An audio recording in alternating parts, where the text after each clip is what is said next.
സാറേ പെട്രോൾ തീർന്നിട്ടാ. എടാ നിന്നോട് ഞാൻ പറഞ്ഞില്ലല്ലോ പലവട്ടം പെട്രോൾ അടിച്ചൊക്കെ വന്ന് കാമയുടെ പൊക്ക കൊള്ളാൻ പോണോ. സാറേ നമ്മളിവിടെ ഡ്യൂട്ടിക്ക് വന്നേക്കണേ അവിടെ പിള്ളേര് ഇരിക്കണോണ്ടാ. Solta a putaria, porra. Esse é o Henrique Santos, que tá barulhando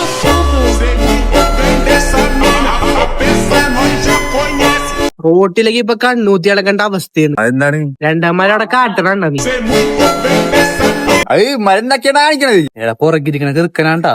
ആളെ എനിക്കറിയാ. ജൂഡൻ ഇടിയൻ ജൂഡനാണ്. ഈ പറഞ്ഞ ശരിയാണ്, അവന്മാരവിടെ എന്തോ ഒപ്പിക്കണുണ്ട്. അതിന് നമ്മ മേടിക്കണ എന്തിനാ? നമ്മുടെ സാധനം ഒന്നും ഇല്ലല്ലോ. ആര് സാധനം പൂച്ചക്കണ്ട ബാഗ് സാധനം ഇരിക്കണ്ട. എടാ ആ പോലീസുകാർ ഇങ്ങോട്ടാ വേഗം തെറിച്ചു. നിക്കടാ.